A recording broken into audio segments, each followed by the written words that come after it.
Cricket বাণিজ্যে বাংলাদেশ বড় এক জায়গা দখল করে রেখেছে। কখনো কখনো তা পাল্লা দেয় ভারতের সাথেও। তাই তো ভারতীয়দের বিপণন কৌশলে ধরা দেয় বাংলাদেশি ক্রিকেটার ও ক্রিকেট প্রেমীরা। আইপিএল ফ্র্যাঞ্চাইজিগুলো এই পথ অনুসরণ করে, বাকিরাও তাই।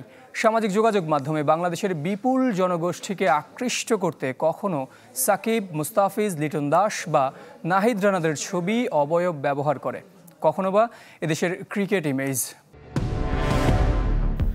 কে হতে যাচ্ছেন চেন্নাই সুপার কিংসে রবীন্দ্র জাদেজার অলরাউন্ডিং জুটি, এমন শিরোনামে সামাজিক যোগাযোগ মাধ্যমে পোস্ট করেছে সিএসকে। জাদেজার পাশের ক্রিকেটারের অবয়ব দেখে চিনতে দেরি হবার কথা নয়, তিনি সাকিব আল হাসান। আইপিএলের 9 আসরে অংশ নিয়ে 2বার চ্যাম্পিয়ন দলের সদস্য, যদিও কোনোবারই খেলা হয়নি চেন্নাইয়ে। জেদ্দায় মেগা নিলাম যত এগিয়ে আসছে, বাতাসে ভাসছে নানা গুঞ্জন। তবে সত্যিই কি সাকিবকে নিয়ে আগ্রহী চেন্নাই, নাকি এটা তাদের ব্যবসায়িক পলিসি? আগের আসরগুলোতে চোখ বোলালে স্পষ্ট, বাংলাদেশি ক্রিকেটারদের মাঠের চাইতে মাঠের বাইরে বেশি ব্যবহারে আগ্রহী ফ্র্যাঞ্চাইজিরা। নেপথ্যে সামাজিক যোগাযোগ মাধ্যমকে আরও সমৃদ্ধ করা। টাইগার ক্রিকেটারদের ছবি কিংবা ভিডিও পোস্ট করলেই বাংলাদেশি সমর্থকদের আগ্রহ বেড়ে যায় বহুগুণ। তাতে সেসব ফ্র্যাঞ্চাইজিগুলোর ফেসবুক পেজ, ইউটিউব, ইনস্টাগ্রামে রিচ বাড়ে, ভিউ হয় অনেক। সবশেষ আসরে লিটন দাস যার সব থেকে বড় উদাহরণ। কলকাতা নাইট রাইডার্সের শিবিরে নাম লেখানো বাংলাদেশি উইকেটরক্ষক ব্যাটার মাঠের মনোযোগ না পেলেও পেয়েছিলেন অনলাইনে শতভাগ গুরুত্ব।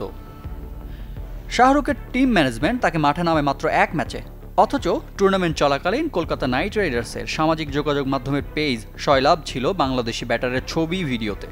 মুহূর্তেই যেসব কন্টেন্ট রূপ নিত ভাইরাল হিসেবে, যেগুলোর কমেন্ট সেকশন জুড়ে বাংলাদেশি সমর্থকদের অভিনন্দন আর শুভকামনার বার্তা। তার আগে সাকিবকে নিয়ে একই ব্যবসায়িক কর্মকাণ্ড দেখা গেছে কলকাতা নাইট রাইডার্স ও সানরাইজার্স হায়দ্রাবাদে। এমনকি শেয়ার কেলেঙ্কারিতে নাম আসার পর সাকিবকে নিয়ে একের পর এক পুরনো ছবি আর ভিডিও ছেড়ে আলোচনায় আসে আবুধাবি টি10-এর ক্লাব বাংলা টাইগার্স।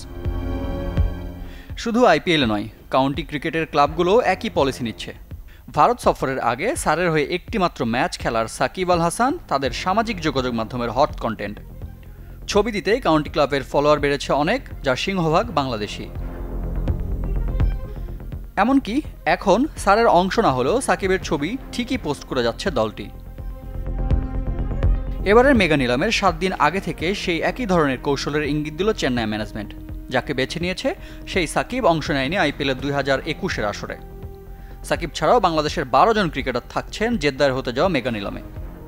বরাবরের মতোই অনলাইনে কি বেশি দেখা যাবে রিশাদ, তাসকিনদের? রিফাত হোসেন, চ্যানেল 24।